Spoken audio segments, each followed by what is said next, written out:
Hey folks, welcome back. Tonight we're playing Myth the Wind Age. And when we left off, we were in the middle of a battle in the Ermine. Let's get started. Okay. Um, Short but heavy curtain of rain hammers down from the murky afternoon sky, briefly stalling the exchange of arrows between the rival Fir'bolg clans, as archers from both sides hastily shield their bowstrings from the damp. The rain pours through the dark jumbled canopy, sluicing over your cloaks and packs, uh, hammering on Ichabod's shield and dripping from Veranza's giant armadillo plates. You guys can hear the hard crack and noises of splintering wood cut through the rumble of the storm as the entangled dragon Teostra, who's here in the middle. Oh, I don't have you guys on the right page. Hold on. There we go. You guys can see that now? I forgot what this thing looked like. I hadn't followed the map of this the last time, but I decided to make a map because the battle is going to be a little bit more complicated. So, yeah. So you guys hear the rain pouring down, sleeting off of your gear and clothing. There's this cracking and splintering of wood as Teostra roars in the grip of this huge walking tree, slamming his body repeatedly into the cliffside to loosen the grip of the walking tree's grapple. The moment the rain curtain lifts, another wave of arrows sinks into the advancing Hollow Earth clansmen escorting the party. So I've marked the Hollow Earth clansmen over on the left here in orange. You guys are all mostly on the left side of the board except for Veranza because she kind of bowled right into the middle of them. And then the guys in green are the guys from the Deeproot clan, which are Rudraga's men. Jack, we have Jack here, right? Yes, I'm here. Okay, so Jack, I made the assumption at the end of the last session that you were going to charge into the fray, holding your lightning sword. Is that fair? Is that a fair assumption? That's a fair assumption. Okay, so Jack, you grab a vine trailing the cliff face. So you guys, just to set the circumstance a little bit, so you guys are caught up in a war between two rival Fir'bolg clans. You saw them. You're on the way to the clan, the hold of Veranza's clan, which is the Hollow Earth clan. On the way there, you took this shortcut that's supposed to take you through this tunnel underneath a waterfall, but there was another group from another clan waiting in ambush of the party, and they started firing arrows down on you guys as you guys were approaching the waterfall. You tried to sneak up on them, but they had a raven guardian that was watching out from the direction that you were sneaking, and cried a warning to them all. So Jack, you grab a vine trailing the cliff face and deftly clamber up the slope to meet the attackers, with Fadeleem trailing behind. He's a little bit slower, well, substantially slower than you are, because he's got his shield to worry about, and he's not nearly as nimble. However, as you draw Balmung and you charge into the enemy ranks, you hear this cry in your head, "No!" Balmung rebels against you and arrests your arm in mid-swing, lashing out at your psyche with terrifying strength. In the split second of confusion that follows, Balmung aims skyward. There's a flash, a painfully bright light, and deafening roar as Balmung's power reaches up into the storm, calling down a bolt of lightning into the blade. So everybody who's near Balmung, which is everybody for this purpose, roll Defy Danger Con, or be blinded, deafened, and briefly stunned. I should be good at this. Theoretically. Why didn't it roll? I am not good at this. Okay, so Ichabod, you have a heart. Well, I wanted to earn XP. You got an XP, very good. Okay, so Ichabod, you have a hard choice. So I'm gonna give you the option. Do you want to avoid being blinded, avoid being deafened, or avoid being stunned?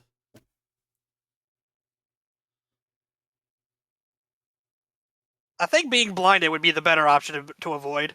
Okay, so you're deafened and stunned briefly. Okay, and then Mogmagnag. So you two guys are just overcome by this stroke of lightning that slams down from the sky, like right in the midst of your party. And it kind of just briefly freezes everybody on both sides of the conflict. Let's see. That's everybody. So Ichabod, you're the only one that partially succeeded. So Ichabod, you're the one that recovers first. You managed to shield your eyes when Jack lifted the sword up skyward because you're like, oh, there's going to be a flash coming. But your ears are ringing and you're disoriented. You're like a little bit off balance. You're kind of staggering. And you see that the members of on the opposite side, you see that Veranza is like suddenly these 4 guys that are here suddenly surround her and like close into her. And you see that there is another tree here over on the side that starts to move and reaches out to grab her. What do you do?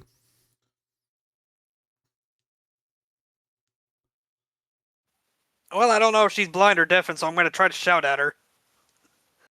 Okay, you shout. You can't tell if you're making noise or if she's hearing it because your ears are ringing. What do you do then?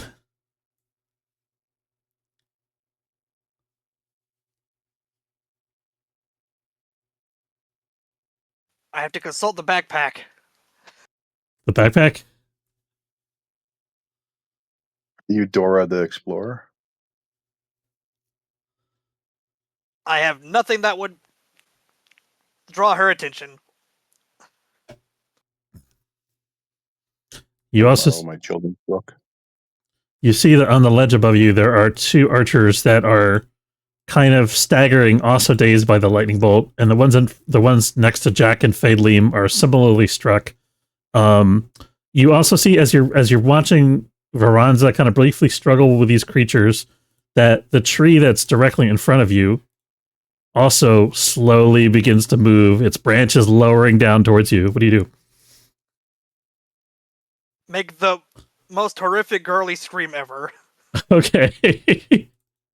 Are you gonna let it grab you? I'm assuming I'm still in shock from that thunder, so I'm gonna say yes. Okay, so it grabs you, lifts you up. Its grasp is surprisingly gentle. It wraps its leaves and tangled vines around you, and kind of holds you at this awkward, uncomfortable angle. It's picking you up by your torso, and so all your arms and legs are dangling. But it lifts you up, and then it starts to march over across to here. It hasn't injured you, though its grip is quite firm.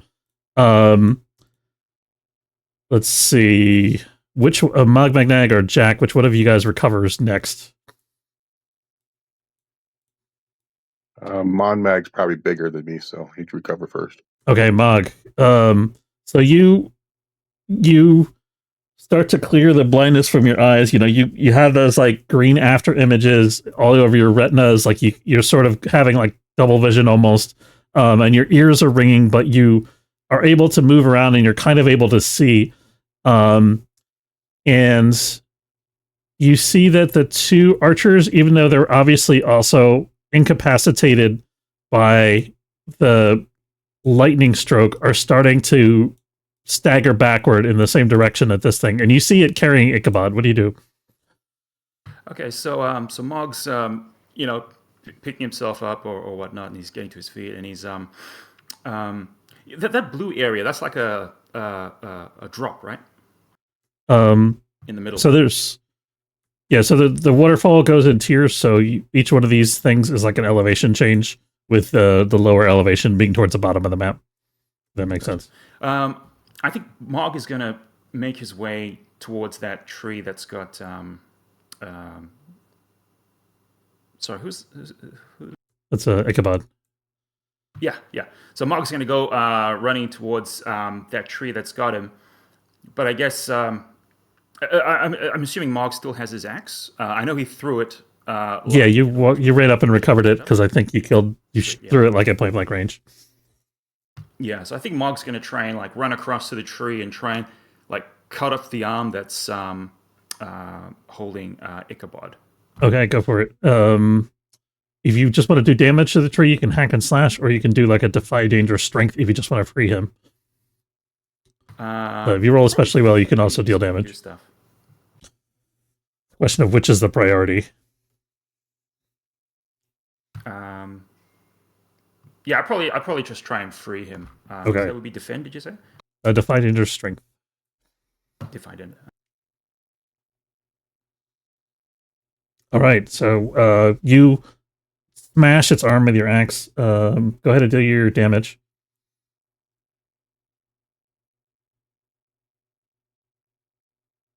Okay, so your axe sinks into the wooden bark of this thing.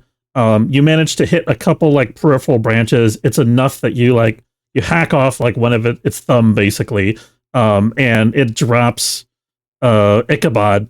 It rounds on you, and goes to take a swing at you. Ichabod, you go tumbling to the ground. You're kind of like dropped almost like sort of like on the edge of the waterfall. The water here is fast, but it's very shallow. Like it's not easy. It's not hard to reach the bottom. So you got like you're kind of like plunged face first into the water, but it's not deep. What do you do? I guess try not to drown in 2-inch deep water. Okay, yeah. So you struggle to your feet. You see this thing taking a swing at Mog. What do you do?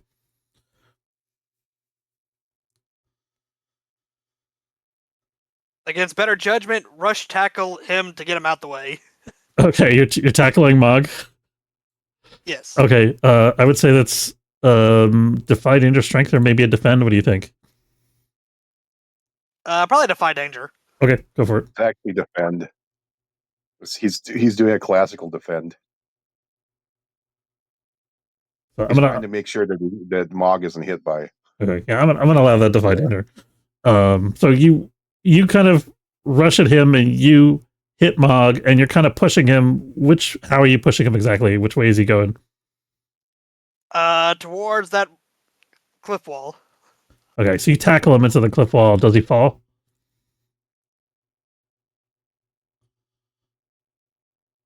I mean, I guess that would depend on him. Okay, I'm making it your decision because you're the one doing the tackle and you got a 10. I'm gonna try to keep him upright. Okay, fair enough. All right, Jack. So you recover, or at least your vision starts to recover. You're getting those green spots. You see Fadeleem in front of you, kind of stumbling blindly forward into this row of retreating archers. And there's a tree in front of you for some reason. There's actually 2 trees in front of you, one of which is wrestling with...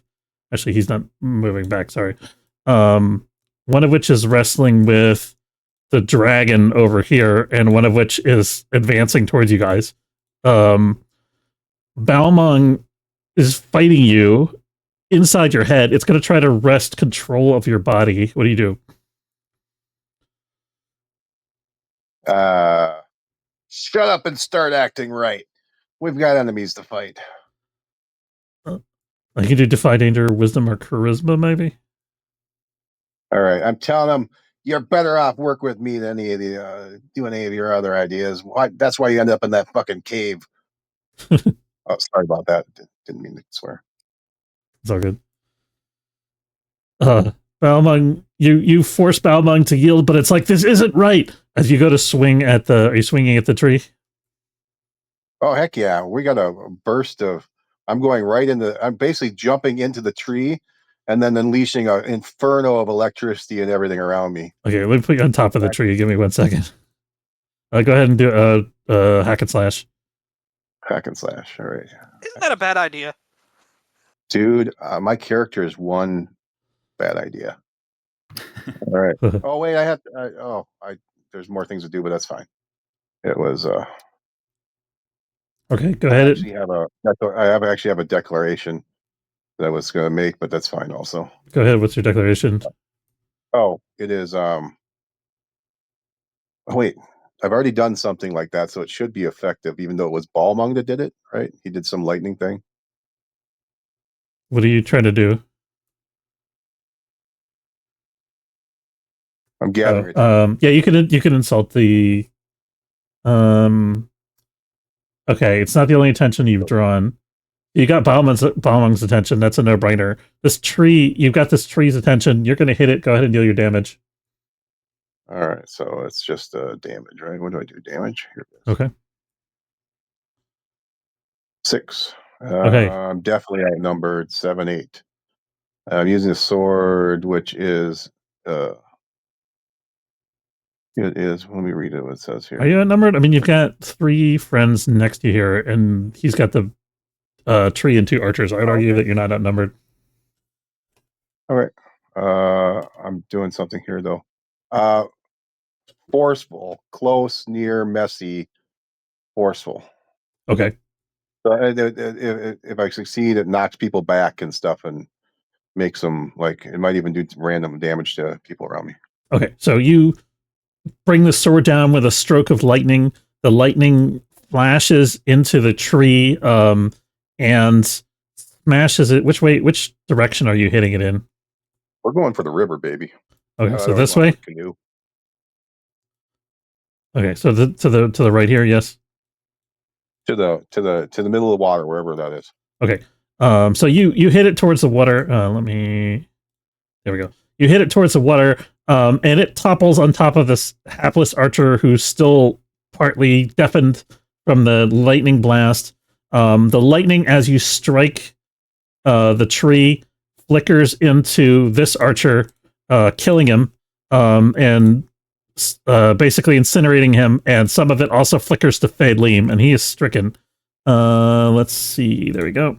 Okay, but you knock this tree back. It slams against the waterfall. The water starts pouring over it, soaking through the branches, and those branches that are not in the water are burning from the lightning strike.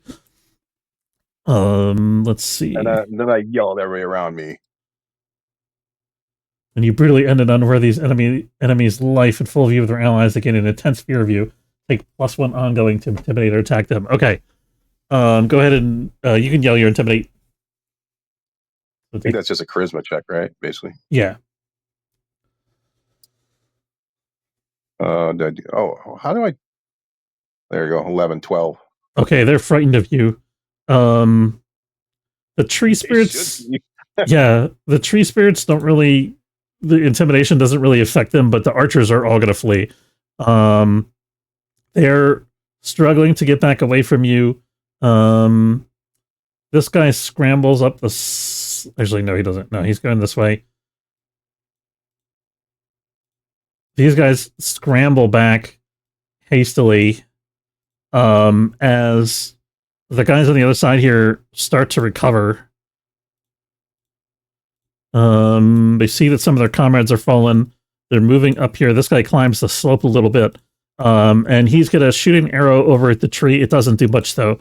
This guy is going to shoot at one of the archers on the other side. But his angle of he's shooting like really uphill and kind of at a distance. It's not a really good shot. And they're moving, so he doesn't hit anything. These guys are also going to move up, and they add their volleys. Of the 3 of them, one of them manages to hit this guy. He's wounded. Let me give him a foot. There we go. That's a wounded guy. Okay, so the 3 Fir'bolg was recovering, but now he's been hit by lightning. He staggers back behind you guys here. The 2 archers that are above you, Mog, you hear them. You hear scrambling on the ledge above you as these 2 archers go to aim their bows down at you guys. The tree wipes back at Jack because Jack, you rolled an 8 on your attack roll. It is. Let's see. You got forceful tags. You knocked it down. I'm going to say that it flails randomly instead of like punting you off the side of the waterfall, and it smashes you up against this. Let me deal its damage.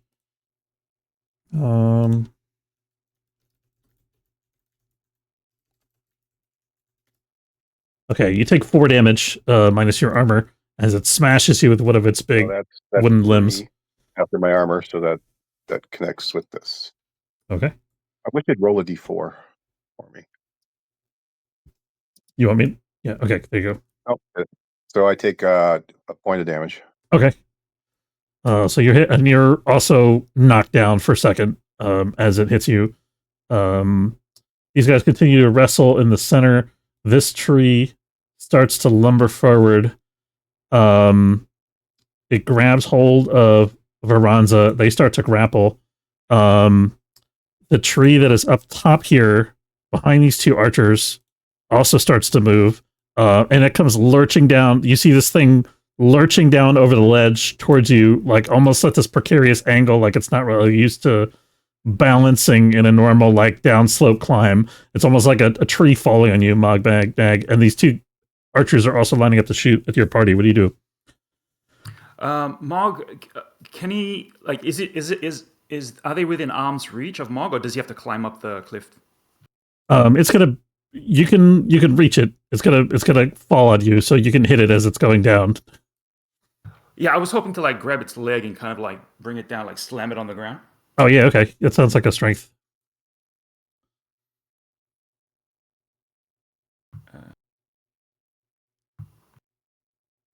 So just a strength roll? Yep. He gets plus Nice. 1 forward on that, but he doesn't really need it. Yeah, no. Okay, you grab it, you slam it. We'll give you an extra 2 points of damage because you rolled a 15. For heaven's sake, go ahead and roll your damage. Okay. You slam this thing on the ground. It is prone.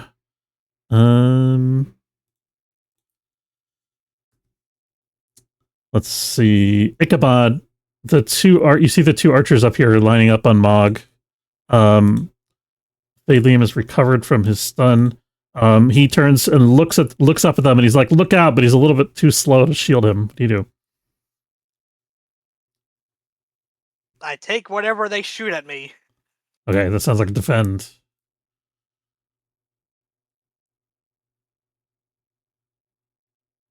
Hold 3. Okay, so they're shooting at Mog. Nice. So 2 of them, they're each going to hit Mog. Let me roll their damage. Okay, so one of them's going to do 5 damage. The other one is going to do 7 damage.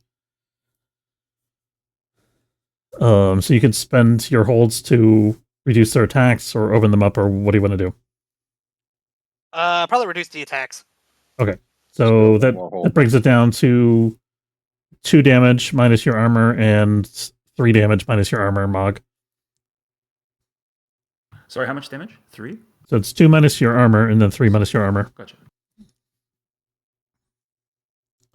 Alrighty. Let's see. Okay, let's do. Okay, so what are you guys doing at this point? So you guys are kind of in melee with them. Who's making the next move? I'll leave it up to you guys. The archers are over here, are getting ready for another volley, even as they're retreating.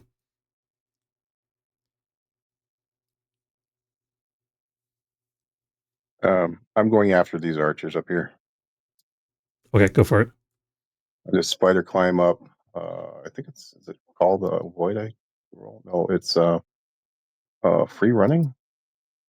There we Okay, yeah, you scramble quickly up the slope. Go right in the center of him. He's below me, and then because I did this last turn, plus 2 forward, it's getting kind of that's a 10. Okay, nice. Do your damage, and then I plus extra 1d6. d6. That's not very much, but I roll my damage. Oh, that activates this. Oh, Okay, wow. So it's 4 damage, right? 4 damage with that. Okay. So you cut down one of them. Balmung is shouting at you as you slash into one of them. This is a mistake. The lightning flickers to this one, wounding him. Because you're at point blank range, he drops his bow, draws his knife, and lunges at you. Mog, this tree starts to pick itself up off the ground. Ichabod, you see that this one also starts to get up, still on fire, and starts lurching towards you. So you guys got one coming from each side. What do you do?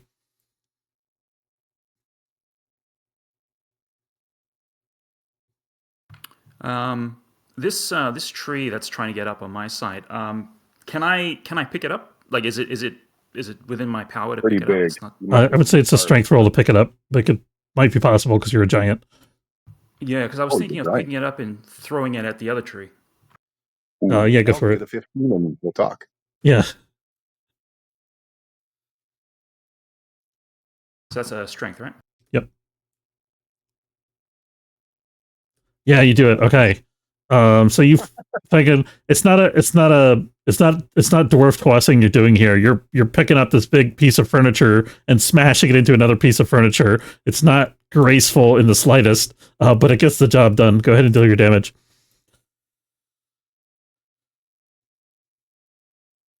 Trees are not expecting this. No, they're not. But it's tree on tree. So Damn. they just intertwine like a loving couple. Okay, so you knock both of them over. The limbs get tangled. You hear this like horrible crashing of branches scraping and twigs snapping as they try to get disentangled from each other, but it doesn't seem to have done much real damage. The guys down below here, your escort, is coming up. You see Teostra manages to smash this thing against the side of the falls and is like holding its head underwater, not that it really needs to breathe, but he's just like pummeling it repeatedly, and he unleashes his flame breath, and the whole top half of it is on fire.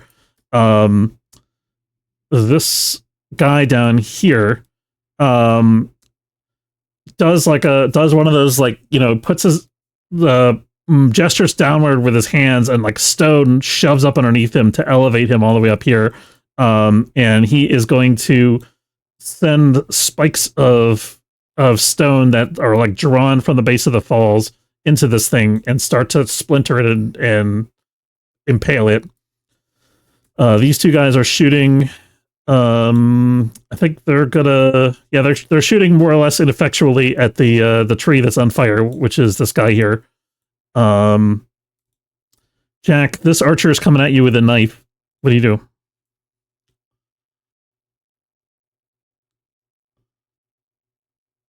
All right, Balmung. I just casually tossed the guy to the side, so I defend Dex. He's on the edge. He's dumb to attack me, so. Okay, go for it. Oh, 8. All right. Okay. We'll go together. Yeah, so you get him. You're going to throw him down. But as you grab him, you get a pretty good cut on your arm. Let me roll his damage. You take 3 damage minus your armor. 2. Okay. And then Okay. we fall both down. So you throw him down. He's prone. He's wounded. So anyways, what's Balmung saying about himself? He doesn't like us attacking Fir'bolgs or something? He says they're not your enemies. Meanwhile, as he's saying, they're not shooting us. You see these two archers over here are nervously lining up their bows, pointing at you, Jack. You can see those guys, right? That would be Okay. well, it's the same thing. It's basically I'm just gonna yell at them. I get +1 on this one. Okay, go for it. 12. Get the fuck back in the woods and leave us alone. We're on a mission. Okay. They are sufficiently intimidated, having seen you throw that guy off a cliff. They flee. I will remove them from the board. Unless you're going to chase them down. Are you going to chase them down? No. Okay. I'm gonna march over. I'm marching over this side here, yelling Okay, at these stupid trees. Get back in the woods. Okay. The trees are both getting up again. Fadeleem charges across here, and he catches one of these archers who's a little slow, and you see Teostra is thrashing this tree, and he like runs underneath Teostra, and Teostra has to like pause in thrashing the tree and just like holds it down, like lifting a wing and one of its legs so that Fadeleem can get by, and Fadeleem goes after this archer. He's like, yeah! And he goes chopping into that guy, and the guy goes down. Let's see. This guy's stunned. A volley of arrows comes at the Earth Shaman guy over here. from the archers over on the east side of the falls. Ichabod, you see the arrows flying at him. What do you do?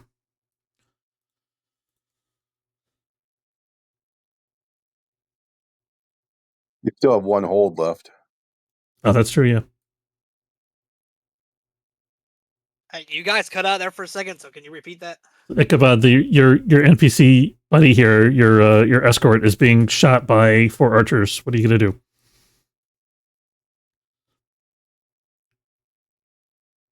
Probably can't do this, but I will try to catch the arrows. Okay, we can catch him with your shield. I don't think you're gonna catch him with your hands. Is that fair to say? I can catch them with my body. Okay. I think that's your shield. You have a hold left, Ichabod. That's what Actually, you're trying to say. do you have a shield right now? I think it got destroyed at one point, but I think maybe you got another one. I can't remember. I don't remember grabbing one. Okay. I'm gonna say if you try to catch arrows with your hands, I'm gonna just deal damage to you from the arrows. Like it's not gonna really. Well, I'll say. I mean, I'll count it as a defend. You can take damage instead of him if you want. Yeah, that's what I was planning on doing. Okay, yeah. So, I guess use your last hold from defend. So I'll say you take 1 arrow, and the other 3 hit that guy. You can make another roll if you want to get more holds. You're going to take 5 damage from the first arrow, minus your armor.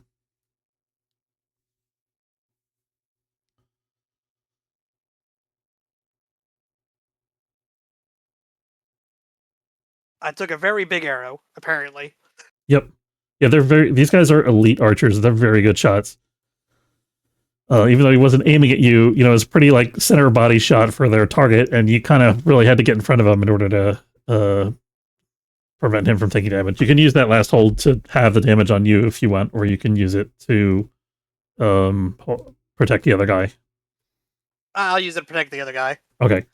So one of the arrows kind of skips off of your shoulder, like it cuts this like burning channel of like painful bleeding, like a graze along your shoulder, but you get in the way of it enough that it prevents it from hitting the Earth Shaman.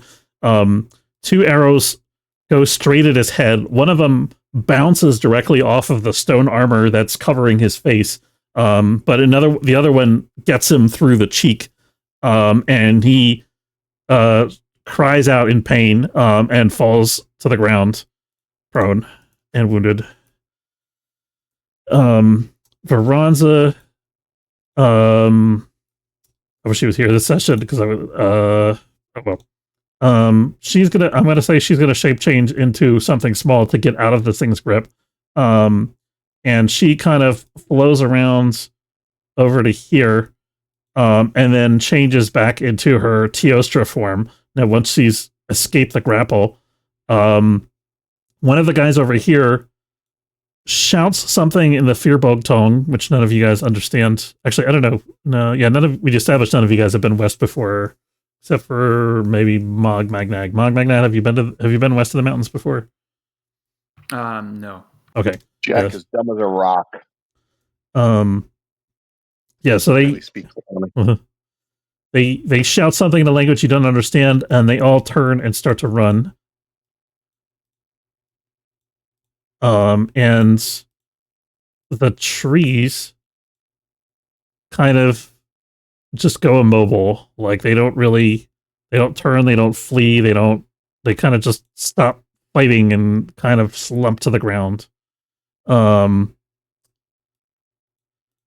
You're left with this guy who's like stunned on the ground. He gets up and he's like trying to slink away. Mog Magnag, you see him like crawling off into the bushes, wounded, trying not to groan too loud so you guys don't notice him, but you obviously do. What do you do? Mog will run over and pick him up in his grip and then kind of like bring him back to the group. Okay, to see, he groans in pain as you manhandle him with a cracked rib, and kind of like doesn't quite pass out, but he kind of just like sort of is dazed by the pain. Yeah, Mog's like, look what I found. The Earth Shaman says, quickly, we should go through the falls. And he goes down here, and he gestures with his hands. Actually, yeah, the arrow's still in his cheek at this point, I'm going to say, because he's like running on adrenaline. So he's still got the arrow stuck in his face as he goes down here, and he's like trying to talk, but he's got like blood in his mouth. But he gestures with his hands, and this passageway opens up through the center of the waterfall. That is wide enough for even Mog Magnag to fit into.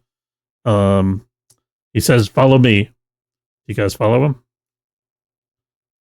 Sounds good to me. Yeah. Is Miranza still being carried into the woods, or is she back? No, she. I decided that she escaped because she's not here to roll for her character, but I think she probably would. She'll be yelling at me though. Probably. I'm practically bleeding to death over here, but I am following him. Okay. Oh, how many hit points do you have left? Oh, I have 17. He's just being dramatic. Oh, okay. You still gotta. Yeah, actually, you have a hard time walking because of that arrow. Can you get arrowed in the butt again? He did. You're kind of limping along behind the party here as they travel through the tunnel. And Arindus says, "It seems they were expecting us. We may not have long." You guys hustled out of the tunnel. One of you guys, who's the slowest in your group here? Not me. Probably Mog. Okay, so Mog, give me some kind of check to hustle to keep up with the group and get quickly to your destination, which is the Hollow Earth Hold. What row would that be? Con or strength usually for running, unless you want to do something particular. No, that's fine. I'm still carrying this guy. I'm not sure if that's going to be like a negative something to that roll, but he's small enough compared to you that I'm not going to give you an extra penalty for it, I think. Sweet. Did I roll? No, I haven't rolled. Unless you're like maxed out on encumbrance already, which I don't think you are, probably.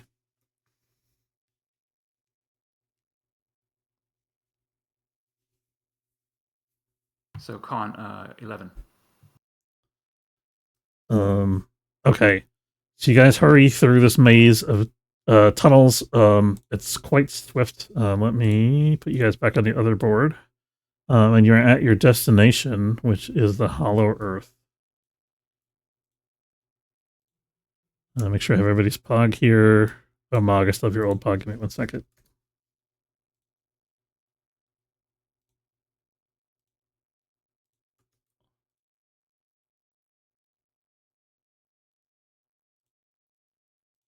This place reeks of boys' locker room. So you guys hustle through this long underground tunnel. And the earth around you guys as you travel almost seems alive. There's like a thrum that goes through this muddy, stony tunnel. And there's water dripping everywhere. And there's this kind of mist. And there's this. It opens out into this big limestone cavern that looks like a natural cave formation in terms of like the way that the stone is formed and cut and so forth, but the shape of it is such that it can't be natural, because it's very clearly shaped in this like rectangular throne room configuration, even though all the formations are individually seem natural. And there on the throne is a woman. Let me get her name.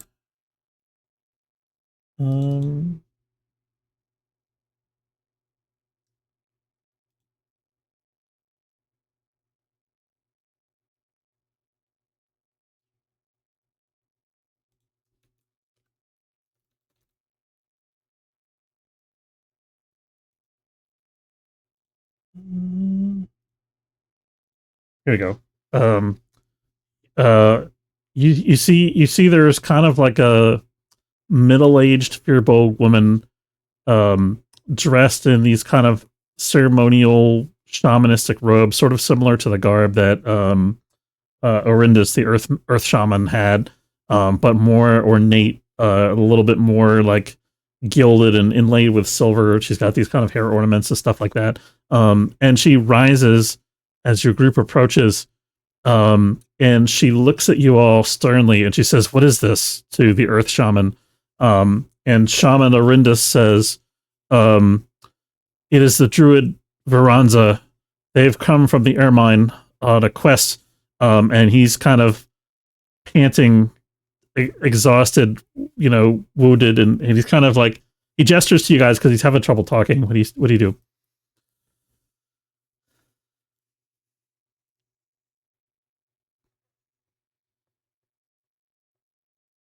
I missed part of that.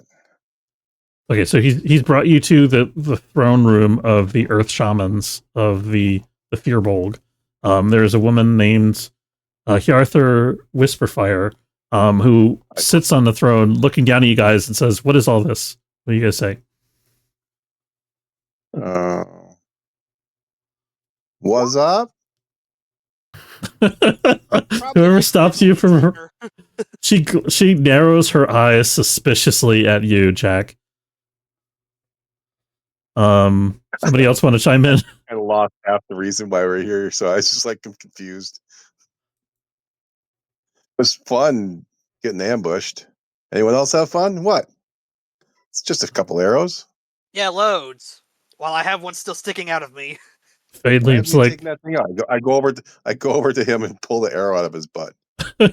okay. That sounds like a defy danger wisdom, maybe. I do it deftly, and he doesn't. He goes, "Oh, whoa!" Okay, you don't take any additional damage from having the arrow pulled out because he has the good sense to bandage you properly. Fadelim says, "I think we're here to plant trees or something, weren't we?" Can I slap Veranza awake? I don't know. Yeah, I guess Veranza will. Veranza says, she looks a little startled actually because she doesn't recognize this woman. But she says, "Oh, what happened to Galamer?" And she says, "He has joined with the rebels of Rudraga's clan." And Veranza looks concerned, and she says, "So what are you all doing here? What's happening? What's the reason for this rebellion?" And Whisperfire says, "The living maze and the Deeproot have been corrupted. 2 of the 5 seals protecting the Earth Runestone are compromised. We fight to try to take them back." And she says, "You all are injured. You should rest the night here." You guys see after a couple seconds that there's a rumble in the earth, and Teostra rises up through the floor of the cavern and appears like an earth elemental out of the ground, and shows up with these guys, looking to Arindus, and Whisperfire says, "I see the creature is wounded as well. Tend to him," she instructs the shaman. Or actually, she says, "Let me tend to him." And Arindus defers to her. And he turns to you guys and he says, "Let me show you to a place of rest." You guys follow him? Yeah, Mog will drop the wounded Deeproot archer on the floor and follow. Okay. She gestures to the back of the room, and 2 smaller earth spirits materialize from either side of her throne, and they come forward and they take the victim, or the prisoner that you've grabbed, and they quickly subdue him as he sees, like, he wasn't that alarmed, Mog, by being carried by you guys, But when he sees the earth spirits coming for him, he starts to thrash frantically. And he's like, "No!" And one of them grabs him and like claps a hand over his mouth, and they drag him away off to a separate chamber. Orindus takes you guys, and he shows you across the other side here, and there are a set of earthy but dry, like these chambers are dry like root cellars. They're fairly unadorned. There's like simple cots that they've set up down here on stone slabs, and they've got a little like underground spring where you can get running water and stuff like that. They've got a latrine, that kind of thing. And he says, "Make yourselves comfortable here. You're welcome to stay the night." So you guys can camp if you would like. Do you guys set watches, or are you just gonna rest?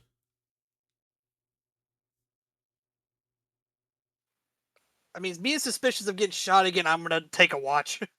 Okay, you can take a watch. Anybody else watching, or just take a bond? Yeah, I guess we'll take shifts, right? Okay. What's your let's figure out what your watch rotation is. Let's put it in 4 watches.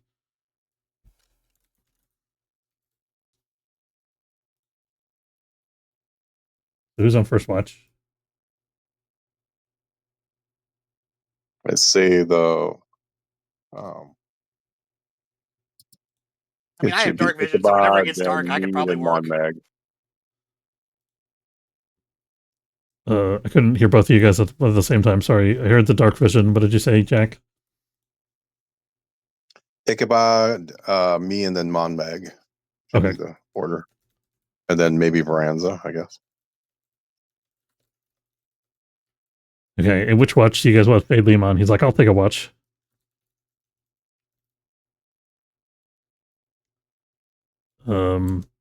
You guys want him on first watch or fourth watch? Ichabod said Varanza volunteers to take first watch because Ichabod, you said you wanted to watch in the dark.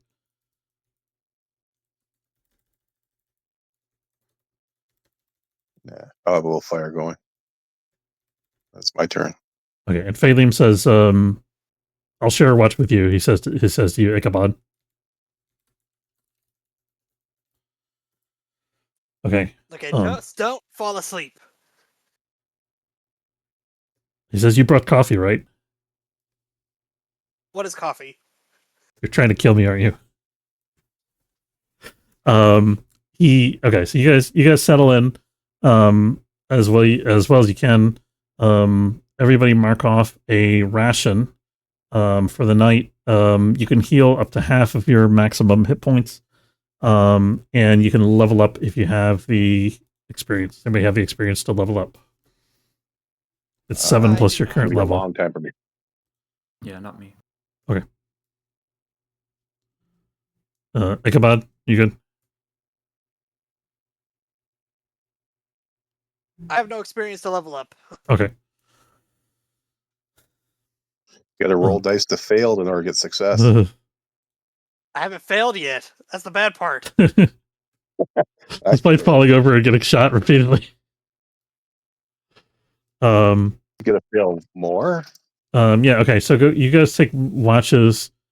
First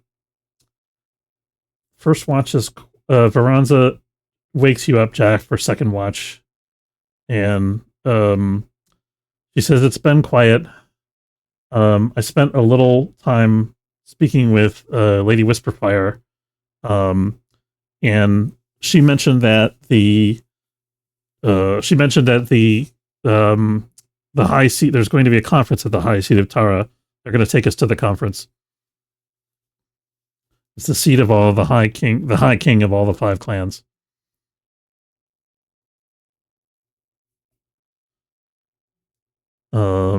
Okay, she turns over the watch to you, Jack. Jack, go ahead and defy danger wisdom. Okay, how do you spend your watch? What are you doing during your watch, if anything? Well, I'm juggling balls of fire for fun. Bouncing Okay. them off walls and having them turn. Or maybe failing. Okay.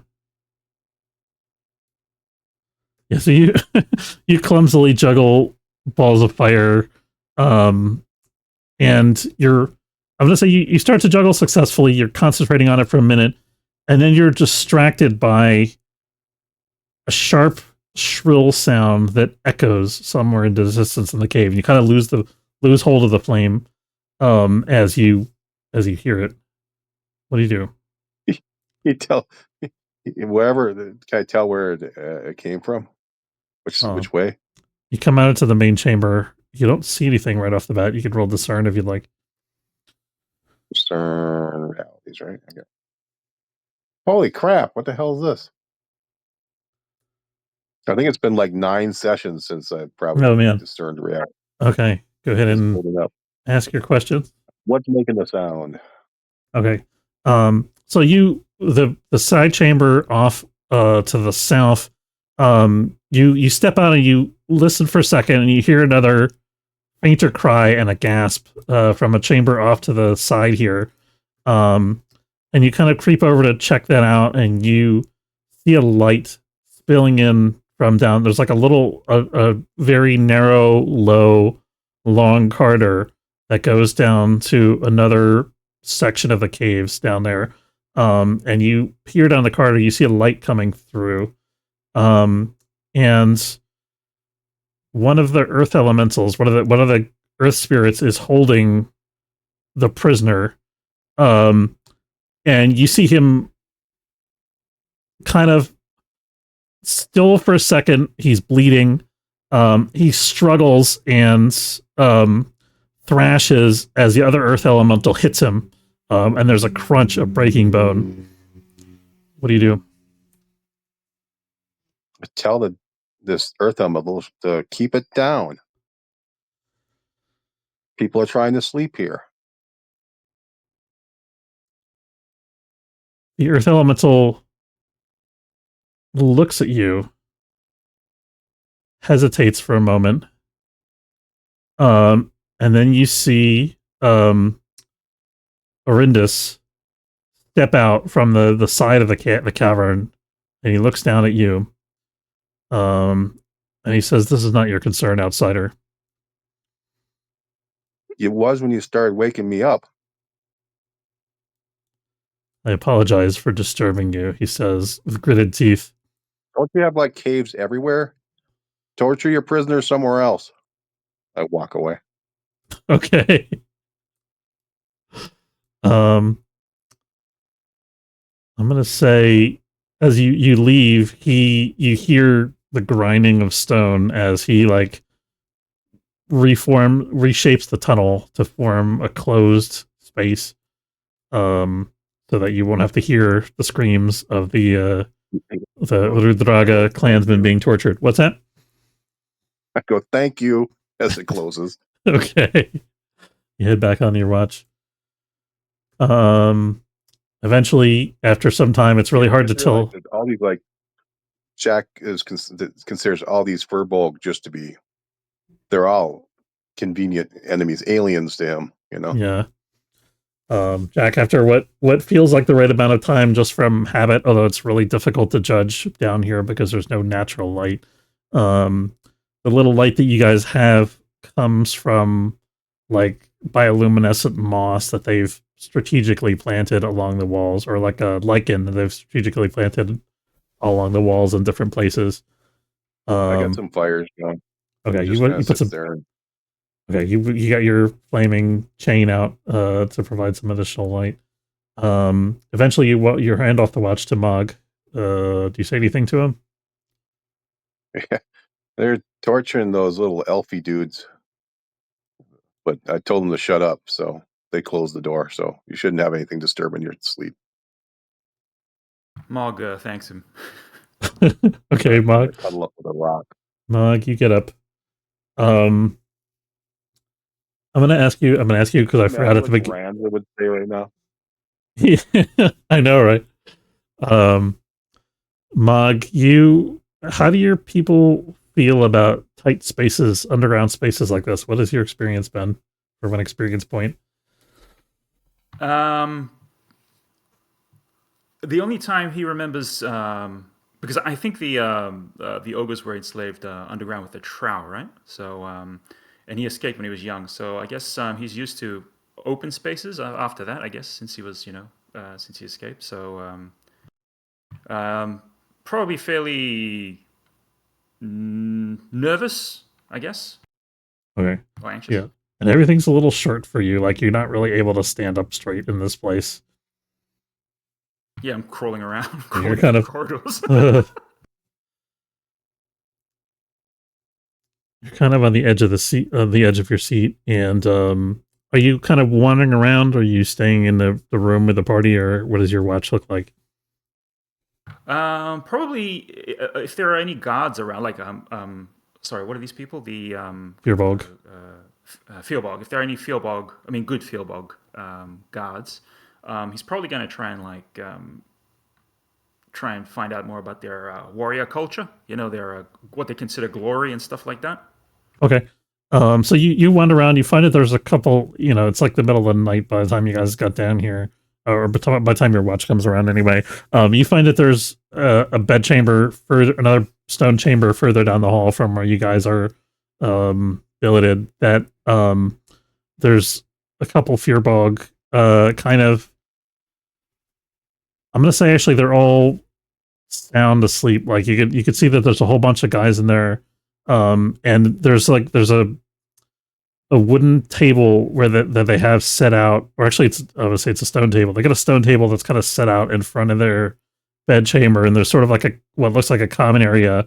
And there's a game of like it almost looks like poker chips or like chess pieces or something, some kind of little stone tokens that they have on a game board. But both of the Fir'bolg that are sitting on either side of the game board are like sleeping on the table. What do you do? I guess he'd be curious about, and he shouldn't go too far from where he's supposed to be watching. But he takes a look at these little game pieces. Do any look like I don't know? Do any look interesting, like birds or something like that? I don't know. I'll leave that up to you. What do they look like? It looks like probably some sort of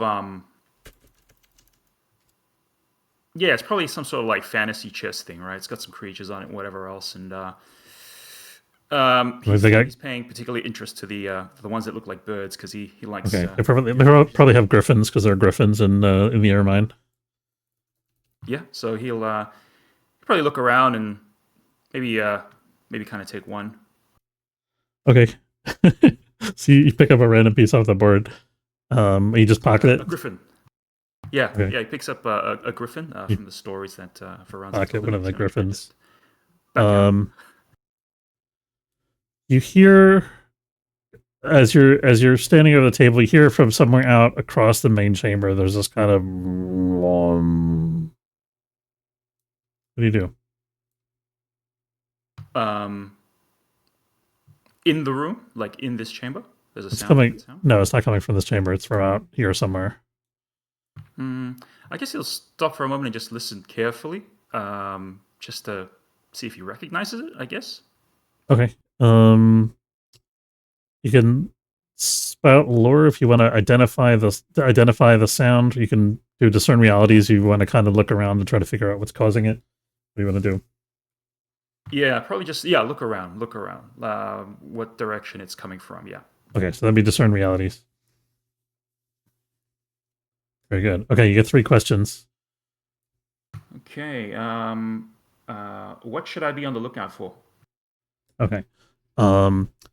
So you kind of creep across to the other side of the complex to the north here, and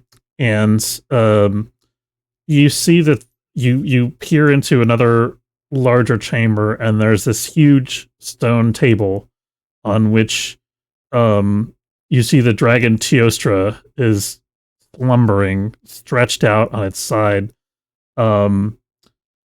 There is a woman who you recognize as Lady Whisperfire standing over Teostra, and she looks up like a little bit startled when she sees you.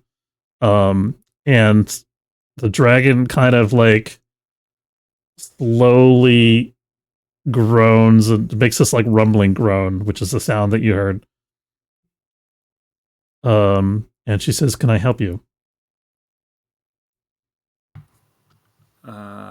So Teostra is still sleeping but groaning in her sleep. Yeah. Does it look dangerous at all, or?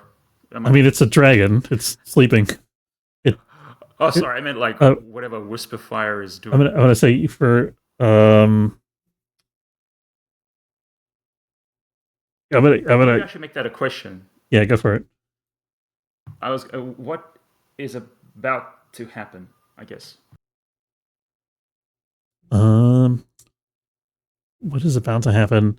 You see, the woman had laid her hands on Teostra as you approach. Though she kind of withdraws her hands, and you see the dragon kind of when she lifts her hands, the dragon kind of like settles into a deeper sleep. And she approaches you, and you get a real strange vibe from her. Like there's an intensity to her look when she looks at you. And you see there's this kind of like little bit of glow of magic around her that slowly fades as she walks towards you. What do you do? Could I ask one more question? Yeah. What here is not what it appears to be? Okay, yeah, that's a good one. So, you see that Teostra's dream is troubled, and he kind of tosses and turns and thrashes on the stone. And the way that she's, this is a chamber of healing, but you don't think that there was his injuries are not healed. He looks still damaged. You see that she was doing something to him, but it wasn't healing. And she walks up to you, and she reaches up and touches the side of your face. Roll Defy Danger Wisdom.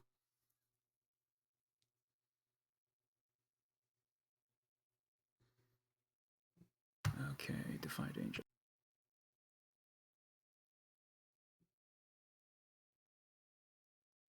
Oops.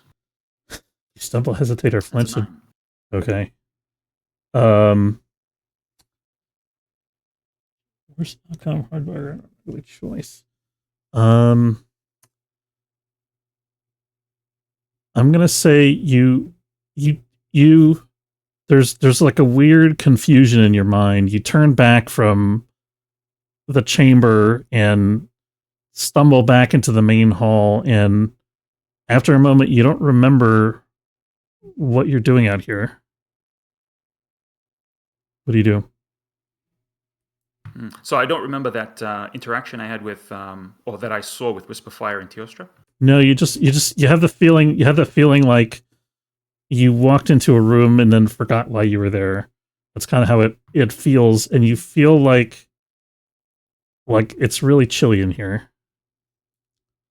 Okay. Well, I think Mog will obviously he's confused. He's walking back into that main room with all the sleeping people and stuff like that, and he probably checks his wherever he probably feels something like in his pocket or something wherever he stashed that griffin, and he looks at it. He's like, oh, maybe this is why, and he just walks back to like where he was supposed to stay. Yeah, you don't remember where that came from.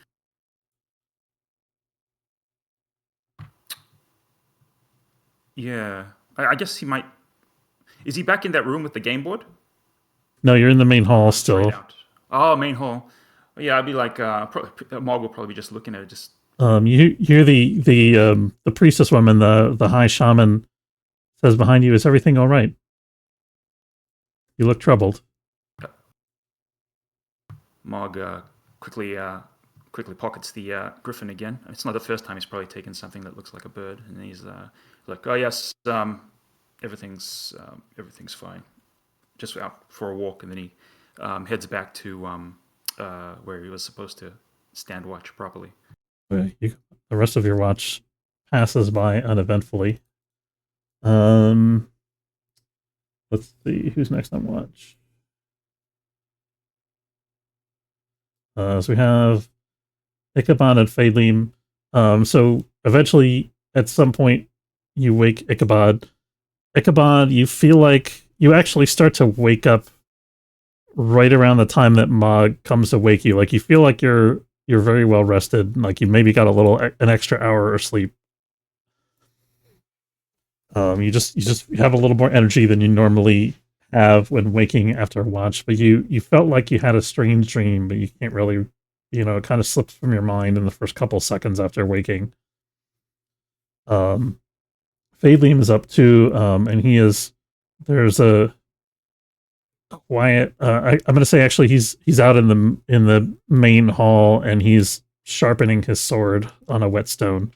As he kind of sits outside in the hallway here, just keeping an eye out. You hear the rasp from the next room as he sharpens his blade. What do you do? I think he's crazy for trying to cut a rock. I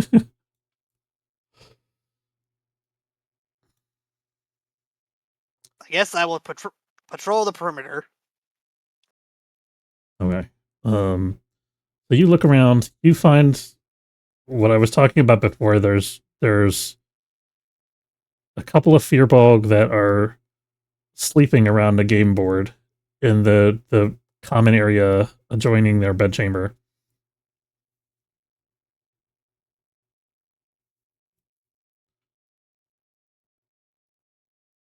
Was not expecting people to be gambling in the middle of the night. Well, they look like they fell asleep in mid-game. Phaedlim says, "This place is weird, man. I don't like it here." Well, I don't like it any more than you do. Where are you from?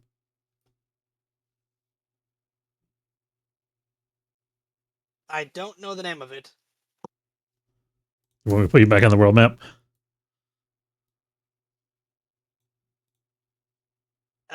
If you don't mind. There you go.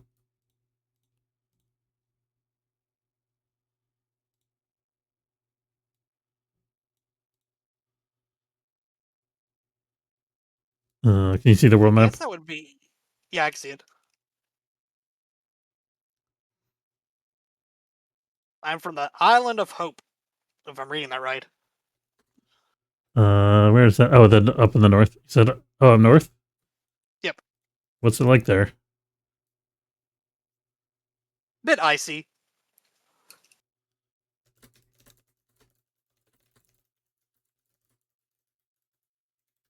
When he says, he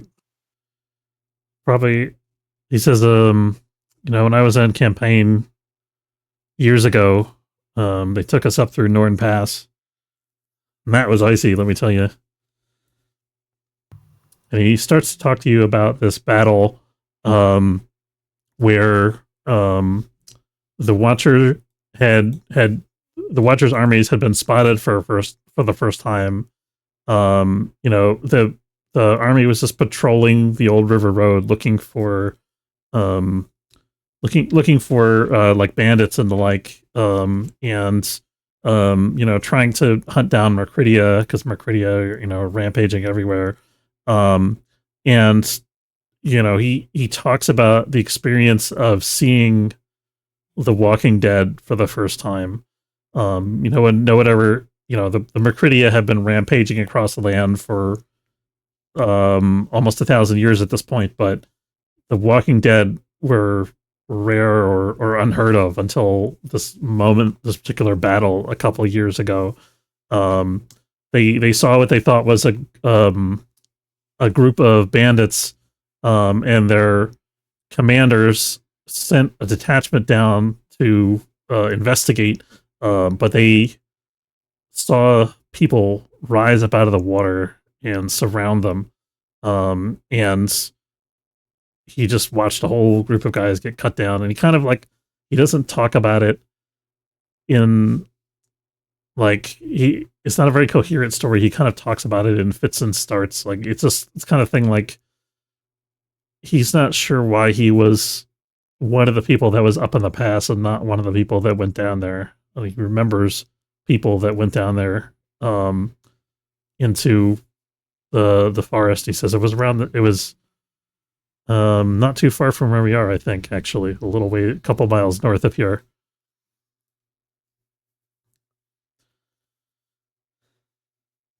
So you pass your watch telling a story. There's not too much else happening in the den here. And you guys wake up.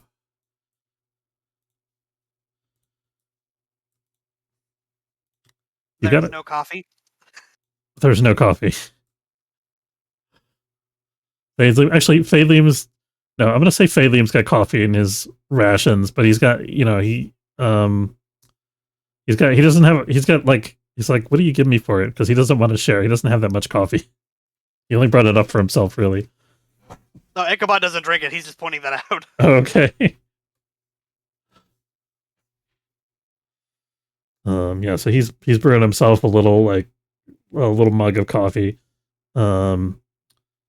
It's kind of like a real dark, like there's nothing really added to it. It's just like crap coffee. In the morning, are we already awake? Yeah, so you guys wake up, it's kind of one of those things where you wake up and it's the same level of light as it was when you went to bed, and you kind of don't know what time it is when you first get up. But everybody stirs after a while. You guys slowly wake up. And Orindus comes to your door, and he says, you may want to stay here a few days. We have to wait for the migration before we can go to Dada.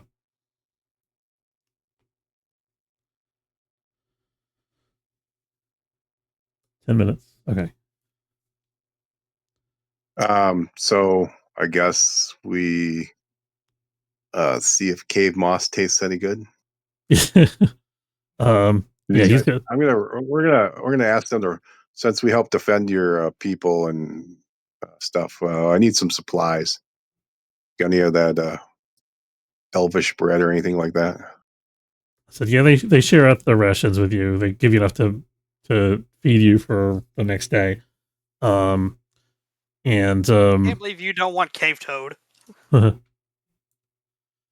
Orindus says, we may have you keep watch along with our normal sentries. We expect the other two clans to attack at any time. We can't. Why are there these people attacking? What did you guys decide to do? What's all this crazy crap going on? He says, well, Lady Whisperfire can talk about it better, but the two of the clans rebelled against the High King. Why would they do that? Don't they know the world is ending? He says, that may be true of the human world, but things are a little different out here. Yeah, well, you should see how these guys dig tunnels. I have a feeling that your forests will burn and they will dig you out of your holes and make you into undead servants. But good luck with your little fight amongst yourselves.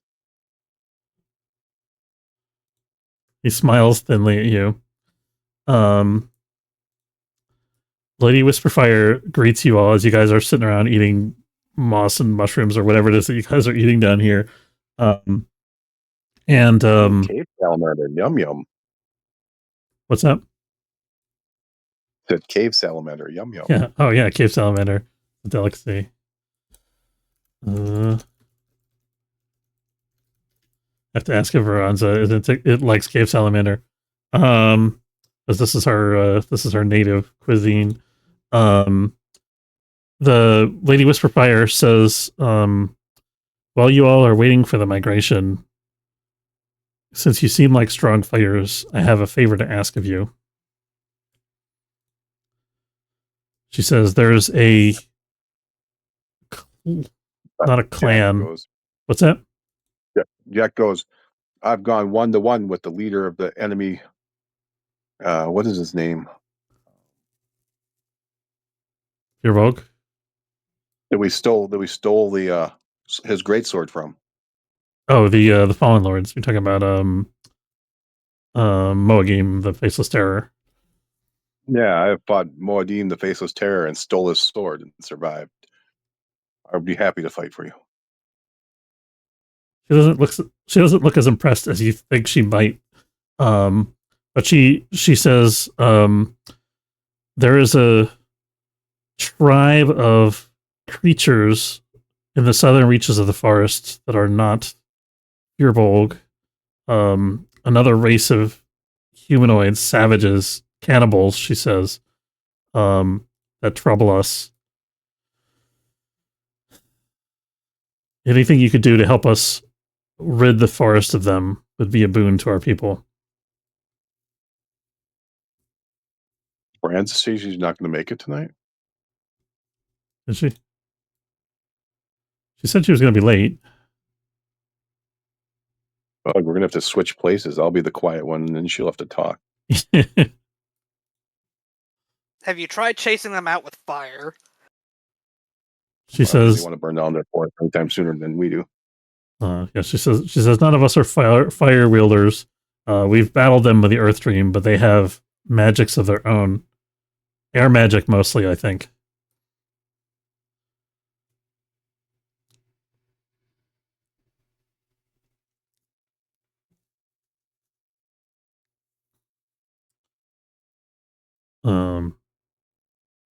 She says we can show you the way. Your people inflicted great losses on the Deeproot clan. For that, we thank you. If there's anything that we can do in return, our arms and our hearts are open to you. The question, Jack, goes, what's in it for us?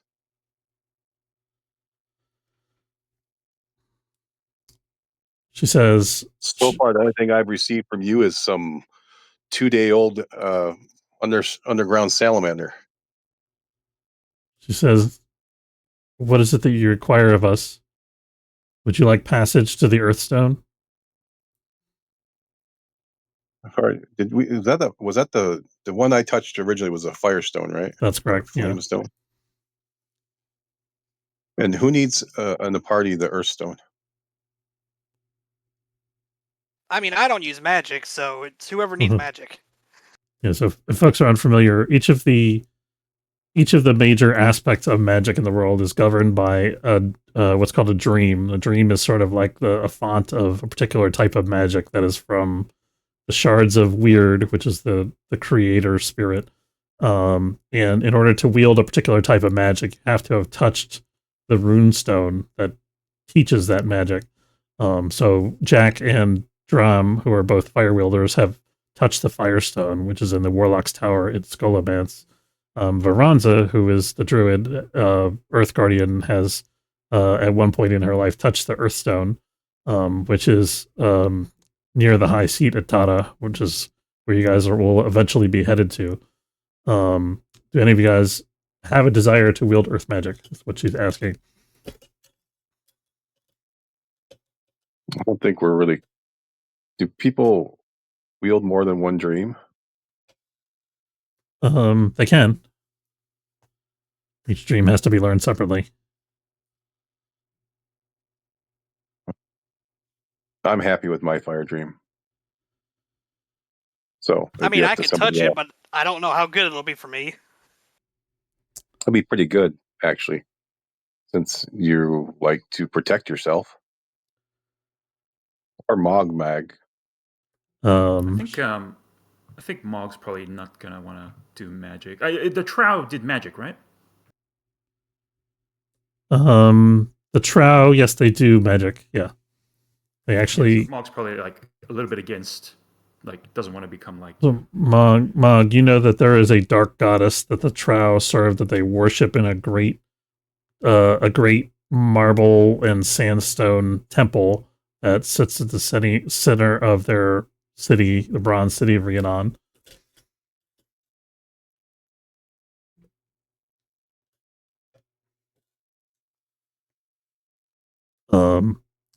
She says, I can offer you coin, is our coin, but you should be able to get some value from it with your people.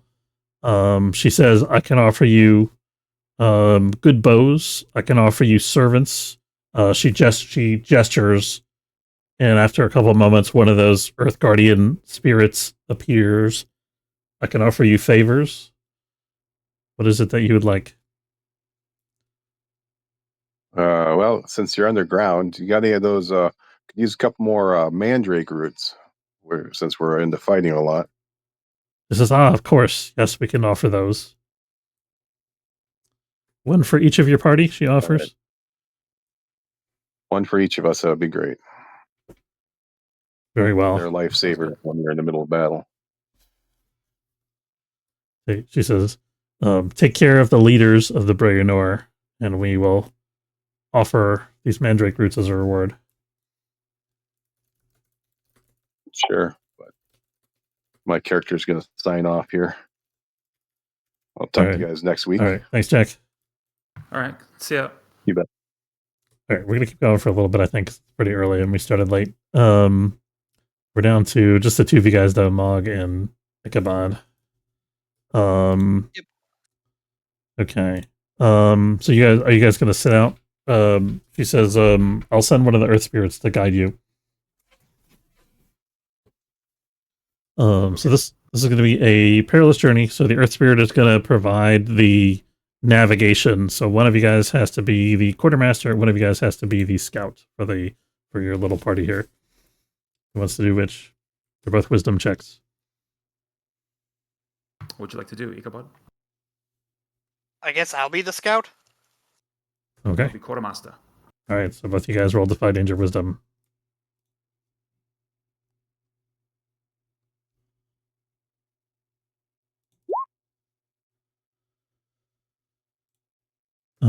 Okay, so Ichabod, you don't see it. Mog, let's take care of the rations first. Perilous journey. Okay. I'm gonna say that you guys it's a couple days journey. You're heading into the southern reaches of the forest, kind of out of Ermine or out of Fir'bolg territory. And let me put you guys back on the world map here. So you guys move. You were like here. Actually, you crossed the river, so you're up there now. You cross back over the river, and you're headed down to like this part of the forest down here. It's a couple days journey. I'm gonna say that you camp one night. You guys set watches as normal. You think everything's kind of okay. You hear this, like, there's sort of a strange silence to the camp, but nothing like jumps out at you guys. You don't hear any suspicious noises. But when you wake, you find that 10 of your rations are missing from the party. So Ichabod, you're in charge of keeping track of that for next session. So let Dram know, because he has the total number of rations for the party written down. All right. Yeah, so some of your rations have disappeared in your night, and it's obvious that one of your packs is actually one of the packs. You guys have a bunch of little packs that the rations are distributed into. One of the packs was just vanished. And there's like little, not too little, but like slightly smaller than human, kind of like claw mark footprint tracks on the ground. I'm saying Veranza took them.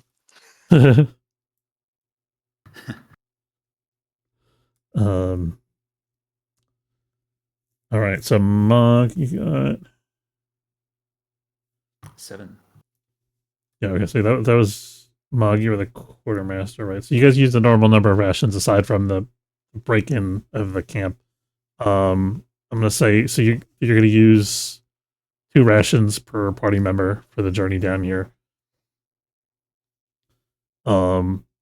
And late in, like, what's watch rotation again?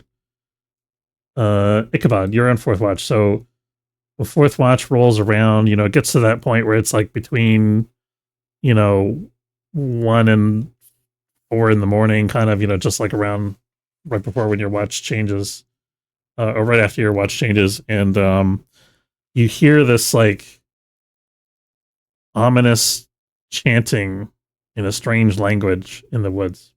What do you do? I still start yelling at the voices to leave me alone. Okay. The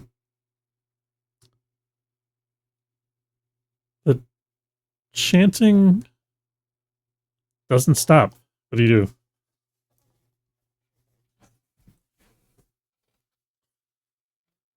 Well, it looks like it's going to be a bad thing, but I'm going to try to wake the others up. Okay, you wake everybody up. As you do, the wind starts to cut through the trees. It's been raining intermittently, as you guys have been traveling, as you know. But the wind picks up just as the chanting stops, as the party is starting to wake up. It's like whipping through the trees, and you hear this like distant howling. What do you do? I explained to everybody that I was hearing voices, and they all probably think I'm insane. Okay. Yeah, Mog's like, I don't hear anything. I'm thinking Jack is going to go straight back to sleep, and Fade Liam's like, no, I heard it too. Maybe we should go check it out.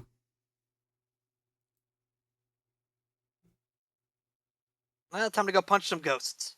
All right. Yeah. Yeah. You guys creep off. Axe. Yeah, you guys get your weapons together. You creep off into the forest, and you approach this set of standing stones, and there's torchlight in between the stones. Let me find my. I should probably help if I. Could you guys see this board? Yeah. Okay. Let me put your guys. Yeah, I can see it. Put your pogs on the board here.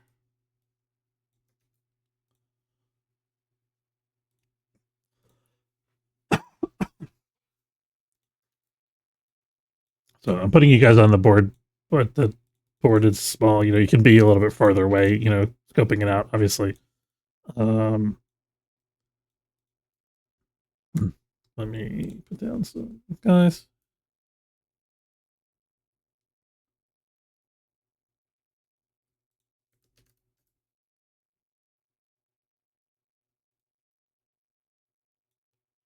Here you go. You see these dudes. So they're little squat humanoids dancing in a circle around this kind of hideous horned idol that sticks up at the center of this ring of standing stones. And they're all kind of just silently motioning in this wave-like rhythm. They just lifting and raising and lowering their arms, kind of like bowing down to the stone. And you see that the stone's eyes are glowing. What do you do?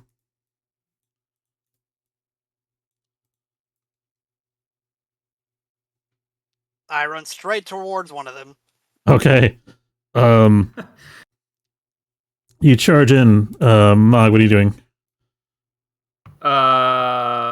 Mog is he's probably walking towards them because he's not sure what Ichabod's gonna do. If he's gonna just like attack, if he's just gonna talk to them or something. So he's following, but he's following at like a distance. You know what I mean? He's walking to see what's going on, what Ichabod's gonna do. Okay, so Ichabod, you go charging into the circle. They all turn to you. And Ichabod, as soon as you like approach, your beast rune starts to flare up on your, I forget which arm that was. Was it the left? I think it was the left arm, right? Yeah, it was left. Yeah, your beast rune starts to flare up, and you hear howls from the woods to the south of you. These guys turn to you, and they all have these kind of like wooden swords with like teeth and stuff like that embedded in them, and they've got one of them throws something at you. You see this like curved shape come hurtling towards you, and there like gleams in the torchlight from the torches that they've set around their little circle here. What do you do? Dodge out the way, I guess. Okay, define interdex.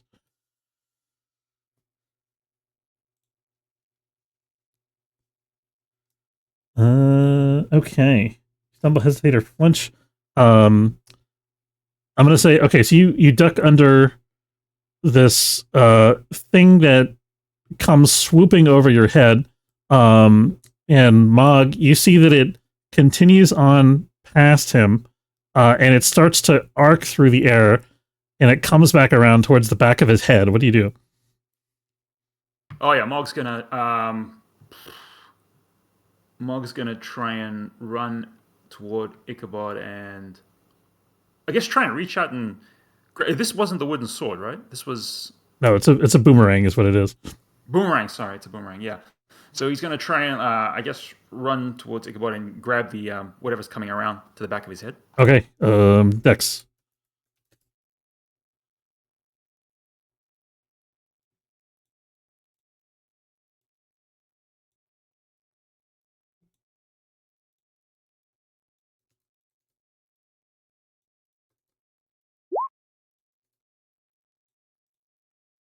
Eight.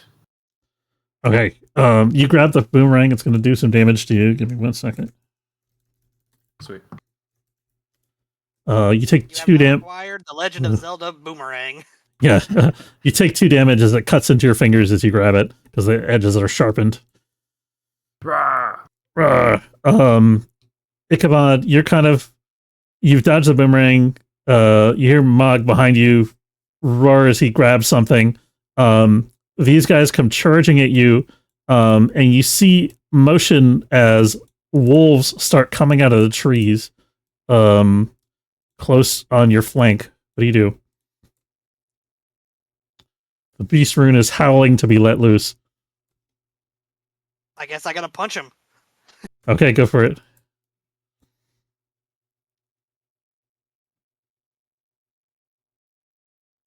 Okay, deal your damage.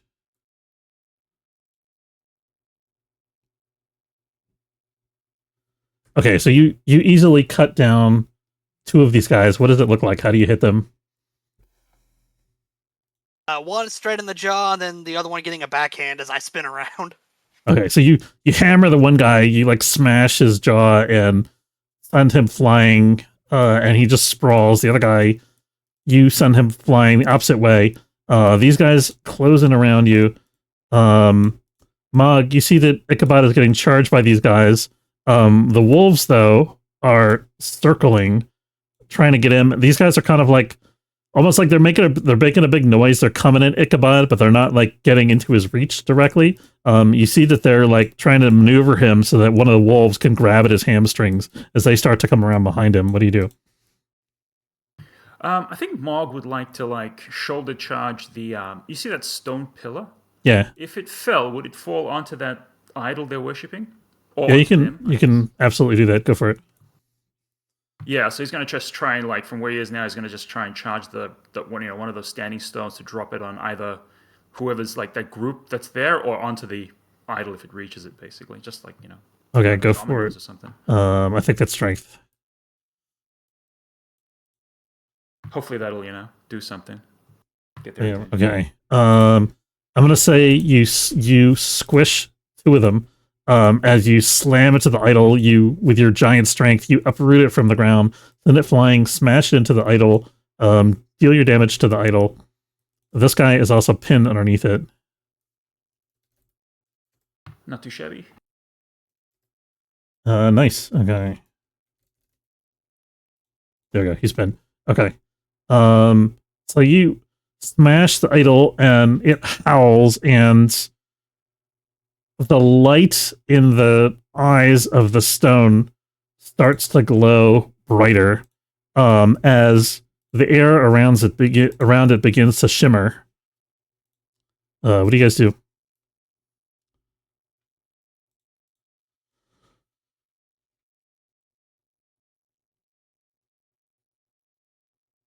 Well, instinct is telling me to run the opposite direction.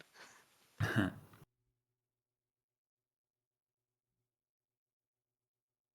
going to say Phaelium charges in with you guys. He's going to go after so Ichabod. The wolves are coming at you. He bashes one of the wolves in the head with his shield, and he's hacking at it, pushing it back, taking a swipe across its snout. You see, like, cuts off part of its nose, and it shrieks in pain. One of them's coming at you, though, as these guys are surrounding you, and this thing starts to slowly float towards you. Ichabod, what do you do?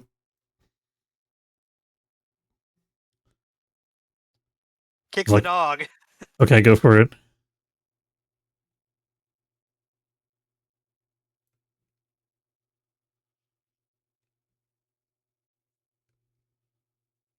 Okay, do your damage. Okay, you Ooh. smash its skull with your I'm imagining you have like metal boots or like armored boots, right?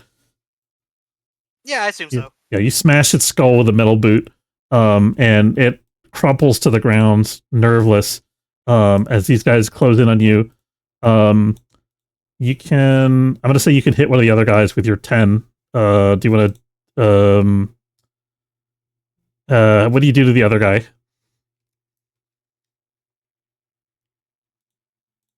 It's just narrative.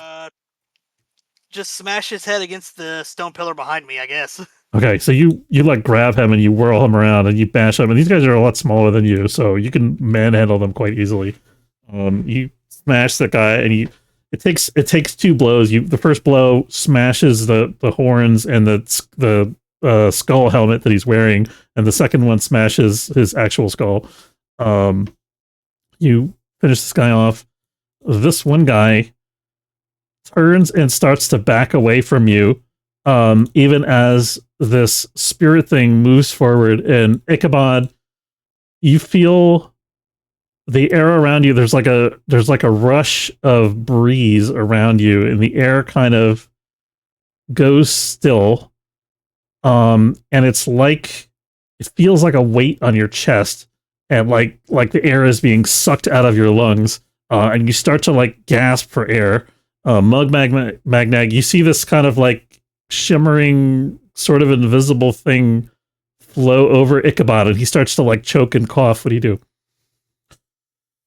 I think Mog, obviously this blue thing that's choking him is magical in some way, and it's bad.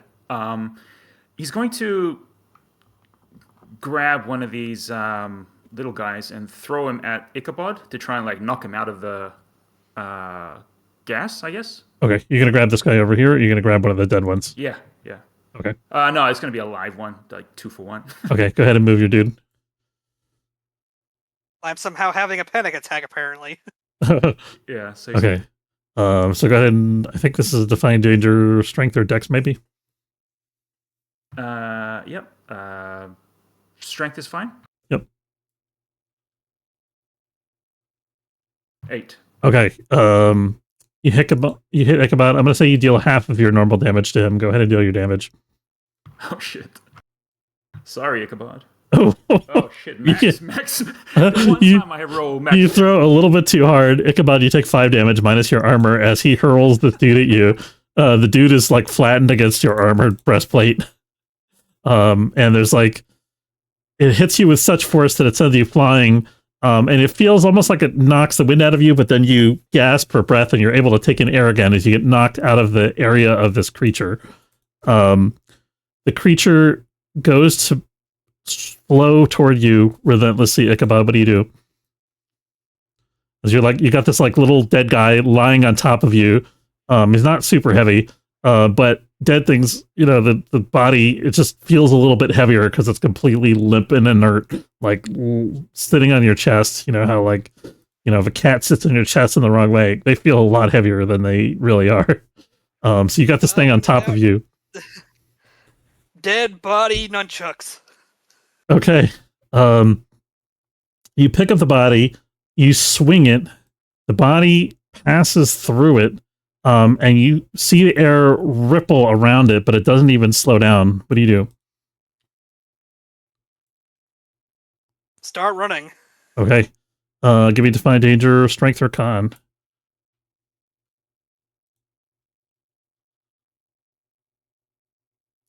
Nice. Okay, go ahead and put your pog wherever you want. Baleen finishes off this wolf. So Magnag, you see Ichabod gets a pretty good swing at this creature, and it doesn't seem to harm it at all. And it's slowly floating after Ichabod, and Fadeleem backs away from it too when he sees you swing at it and Ichabod and apparently miss. And he kind of swipes at it with his sword as it passes, but it's more interested in you, since it's gotten a taste of your breath than it is with him. So Magnag, you see it floating towards him. And the idol's eyes, glowing eyes, flare up as it starts to chase after Ichabod. There's kind of like a maniac, devilish glee on the face of this idol, as it like burbles off into the forest after him. This guy is wounded, like crawling away. This guy is making actually he was making a run for it. He's got to kind of he kind of moves around behind the stone and you lose sight of him. What do you do? All right, so this idol is still glowing, right? So it's still kind of like functioning. Whatever it's doing, it's functioning magically or whatever. Yeah. So, yep, Mog's gonna, go to the idol and pick it up and then just smash it against, the rock where it's sitting on. Okay, you don't have to roll to hit a stone. Deal your damage. Not too bad. Okay, Nice. you smash it and crack, and Ichabod, you see this thing shake and quaver as it's chasing you, and you're like running frantically through the forest, and you kind of like chance a glance back at it, and you see that it kind of just like freezes in the air for a second, and it writhes, and then it turns and starts flying swiftly back towards the circle. What do you do? Chase after it like the cartoon character I am. Okay, you're chasing after it. Mug, what do you've got this idol in your hands. It's still glowing. You see the glow flicker as you strike the one stone against the other, and it's starting to crack. But this thing is hurtling down on you. What do you do? Well, Mog's going to be like, oh my god, like he's panicking now. He's seeing this blue thing coming straight back at this thing, and he's got the idol in his hand, so he's going to try and smash it again. Actually, should he try and throw it far away in the far? Nah, he's going to try and smash it again. So yeah, he's going to just like, same thing, smash on the ground. On the stone. Okay, Stone. give me define danger strength for this one. And do your damage, because you're going to damage it regardless.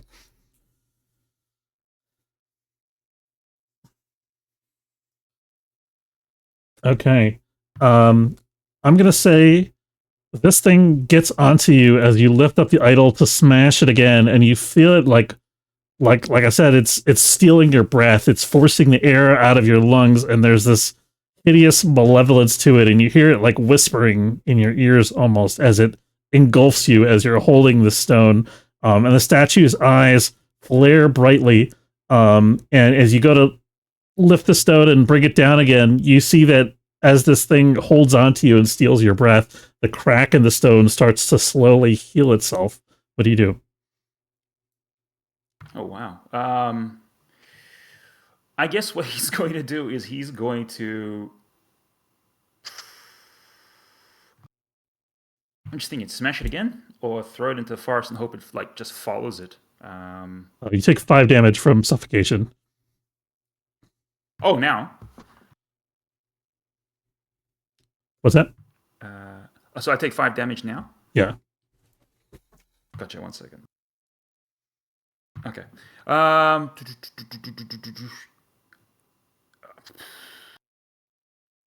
I think he's going to one more time. He'll try one more time to see if he can really just smash it again. Okay. Give me another define danger. I'm gonna say it's con this time because you're mainly trying to like hold your breath and do it while this thing's attacking you. Sweet. Oh damn. 7. Okay, you slam it down. I'm gonna give you what's that? Sorry, do I roll damage again? I'm gonna give you a hard choice. This thing's gonna seriously hurt you. It's gonna render you unconscious. if you persist in attacking the stone with it on top of you right now. Do you want to do damage and then be unconscious, or do you want to get out of its grasp? Oh yeah, I'm trying to get out of its grasp. Yeah, yeah. Okay, so you drop the stone, and it tumbles onto its side, and you stagger back away from it, and it's following you now. It's definitely gotten a taste of your breath. It's interested. You've got a lot more breath in your body than Ichabod does. Ichabod, you see it chasing him now. What are you doing? Yeah, go back to smashing whatever he was smashing. Okay. Go ahead.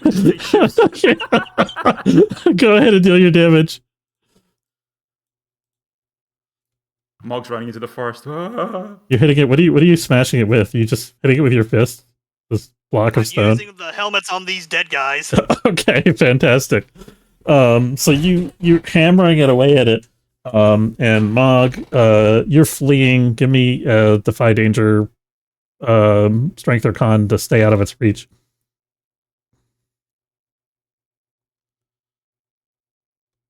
Ooh. Okay, and you go hurtling off into this woods, and this thing is like howling through the trees after you. You feel all the leaves like rustling, like there's a storm blowing through as it chases you through the forest, and you run at this breakneck speed, crashing through, like breaking branches and plowing through undergrowth as you try to keep ahead of it because it just moves through all that stuff like it's not even there. I'm imagining like Evil Dead, with that camera following. Yeah, exactly. Yeah. And then eventually, Ichabod, deal your damage again. Smash it. I should do your damage 2 more times. 2 times? Yeah. Nice. Okay. And then eventually, suddenly, you hear this shrieking, Mog, as it starts to, it shrieks behind you, and you think it's on you, and you just keep running for all your worth, and you kind of do the trip and fall, and you look around at it, but then it starts to melt away into the trees, and the leaves go still. And Ichabod, you see the light go out of this stone, and you're left there with 2 hungry wolves. Like, you're left there alone in the center of the circle with 2 hungry wolves looking kind of apprehensively at you from either side. What do you do? Try to be as threatening as I can be, being as skinny as I am. Okay. That sounds like a defy danger cha.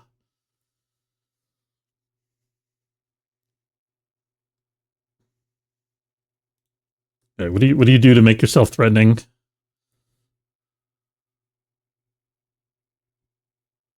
I try to sound like Veranza when she's in her dragon form. Okay, nice. You're doing your best, Geostra. I love it. Okay, so they slowly like back up and start to slink away from you. You hear a shriek from behind you as this last one who's still hanging around sees that his wolf buddies are fleeing, and he goes and throws his boomerang at you almost point blank range. What do you do?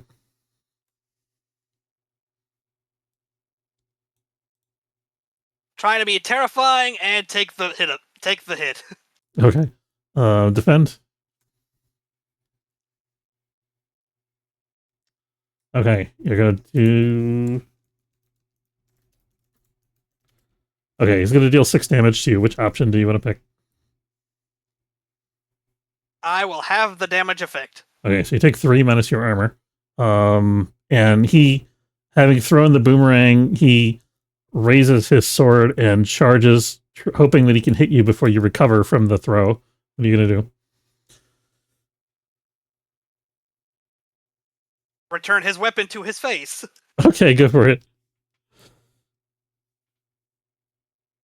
You can use either hack and slash or volley, whatever you prefer. Okay, deal your damage. Okay, you easily stave his face in with the tip of the boomerang. Both his face and the boomerang shatter, and he topples to the ground. And you're left in this ring of bloody corpses as the wolves slink away into the night. What Well done, guys. Ichabod can only fight when nobody's around. Yeah. And Phalim comes into the center of the circle and he's like, "Hey, are you all right?" And he helps you up. Actually, I guess you're already standing. And he says, "Where's Mog?" And he goes and looks. And you guys meet up, I presume, after a couple minutes. Yep. Yes, after we watch him Okay. climb down a tree. And Phalim's, yeah. Probably. And Phalim's like, "Hey, big guy, it's okay. Come on. It's gone now." You sure? Yeah. Yeah, so he climbs down, joins the others, and then he asks Ichabod, like, "What? How did you know? Not how did you know, but he asks Ichabod, did you know that group?" Basically, I wondering why we didn't. attacked. Like, maybe these are the Bre'Unor guys that we were supposed to go after, Phalim says. Oh, that's right. I don't know, my fist told me to punch something. Fair enough. All right, we're going to leave off the session there. Let's do the end of session move. When you reach the end of the session, choose one of your bonds that you feel is resolved. Have either of you guys resolved your bonds? I no. did not, because both my people weren't here. Oh, sorry about that. You guys can form a bond with each other if you like. Yeah, I'm trying to think of one. I notice Ichabod takes a lot of hits, right? Like, stands and takes the hits. That is his whole shtick. Yeah. So I'm just trying to think of one. But yeah, no, we'll continue. But when I think of one, I'll get it jotted down. All right, you guys think about that. Let's see. Look at your alignment or drive. We did your alignment, Mog, with the question about your people in the underground. So that was 1 XP, if you didn't already mark that. Ichabod, did you fulfill your alignment? I did not. Okay. What is your alignment? My alignment is neutral. I mean, what's the description? The one that it gave me was defeat a worthy opponent. Fair enough. Okay. What do you consider a worthy opponent? Something that could probably one-shot him. Fair enough. Okay. Did we learn something new and important about the world? There is a magic earth stone that'll give you earth powers. Okay. You guys can mark experience points for that. Did we overcome a notable monster or enemy? I don't think so. Okay. Did we loot a memorable treasure? I think not. No. Not unless you count this broken statue we have. I mean, that could count if you wanted to. Do you consider that treasure? I mean, it's slingshot ammo, but I don't think it's treasure. You got a boomerang. That's not a treasure that broke that easy. That's fair. All right, that's it for the session, guys. Thanks for playing the game. Thank you. Hopefully we'll have a full crowd next time. All right. Thanks for watching, everybody. We'll have to wait and see. We shall see. Yep. Thanks for watching, everybody. Hope you enjoyed. If you did, don't forget to follow. If you're watching on Twitch or subscribe, it's free. If you're watching on YouTube, have a good night. And I will see you next time. Take care, folks. It is time.